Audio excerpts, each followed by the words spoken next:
Robert Parker called it one of the monumental wines of the last century. Decanter made it one of their legends of wine. I've seen scores from no less than 5 very prominent tasters give it 100 points. Everybody else, 98 plus. I'm very excited because I have one of those bottles, and today we're going to be trying this puppy, the Pichon Comtesse 1982. I've never had the 82 Comtesse. Been lucky enough to try the 86 and 89, some of those vintages. I really love the 86. I'm hoping that this will at least match it, if not beat it. 82 is one of the great vintages ever, probably in Bordeaux. Between 1970 and 1982, there hadn't been any like sort of big ones that sort of made the market tingle, so to speak. This kind of came in and disrupted everything. Robert Parker basically made his reputation on this. It's big for a lot of different reasons. Is it as good as they say? I certainly hope so. Well, let's find out.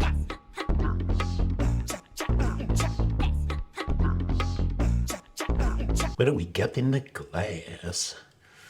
Well, this is looking its age a little bit. I mean, it's still got the beautiful blood-like color about it, but it is getting a bit burnt. It is getting a little orange. We can certainly see the age, and we can certainly start to smell it as well. There's a beautiful pine freshness coming out of it.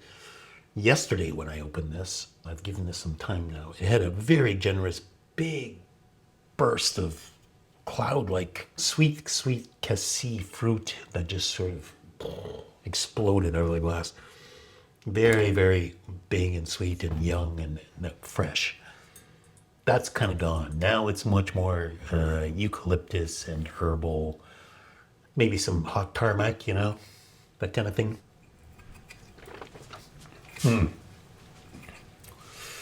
Yeah, that cassis fruit is a little bit gone. It was, honestly, when I tasted it, it didn't last very long. It didn't have that generosity of fruit yesterday when I opened it either, so I don't blame it on the being open overnight or anything like that. Much more herbal, much more green. Tea. Nice tannins, very lovely sort of finish, drying at the finish, but in a nice way, very kind of uppity kind of quality to it. Some it's almost like twigs, almost like green branches that have been snapped, and you get that kind of freshness and that, but that also that bitterness, that tannin bitterness in it. Very savory, bloody, meat-like, but also elegant and poised.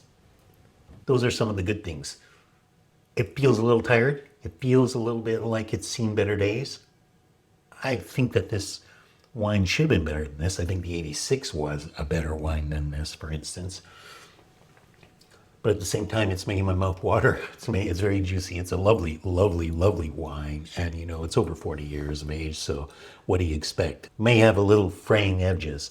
Now, there's a couple of things that we could say about this bottle. When you saw it during the opening there, it's kind of bottom shoulder-ish, which is a little bit low, maybe for a wine that was properly stored. I suspect that maybe there was some storage issues.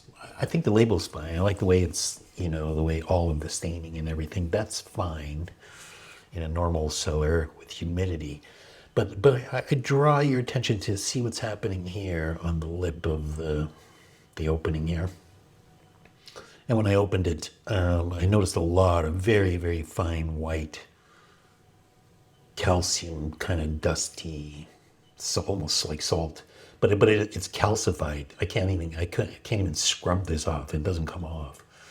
Bought this bottle in Denmark, in Copenhagen. There was some flooding there one year. A lot of bottles went on the market after that got sold and that had been damaged from that flooding. So that's probably why they tried to get rid of them. I don't know why that would have too much of an impact on the bottle itself, but obviously not stored perfectly, has had some injustices done to it over the years. I think that's what's happening here. Yeah. A little bit of cocoa bean as well, and It is a lovely wine anyway, it really is. These kinds of things are interesting, you know, it brings up that adage that there are no great wines, there's only great bottles. And so when you get to stuff like this and you're buying it off, you gotta be inspired, beware a little bit, because from one bottle to the next, one can be absolutely pure joy, the other one can be absolute pure garbage, and everything in between. You never know what you're getting, especially if you're buying on the secondhand market. It illustrates some of the dangers, some of the risks of doing that, instead of just like buying them, you know, when they're released and then storing them for 40 years and then drinking them.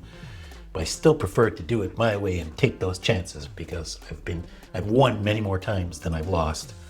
Maybe I didn't hit a home run with this one, but I still think it's a 92, 93 point wine. Hoping I can get my hands on another cleaner, better example of this and give it another shot. After all, it's a legend, isn't it? It's one of the great monumental wines of the century, isn't it? This one wouldn't fit in the shape it's in right now. But like I said, I think it's the bottle. I don't think it's the wine. Be interested to hear your thoughts. Be interested to hear if you've tried any old Pichons. Be interested in particular if you've tried the 82 Pichon. That's what I have for this time. Be back with some more pretty soon, I'm pretty sure. And until then, hey, I encourage you to stay thirsty.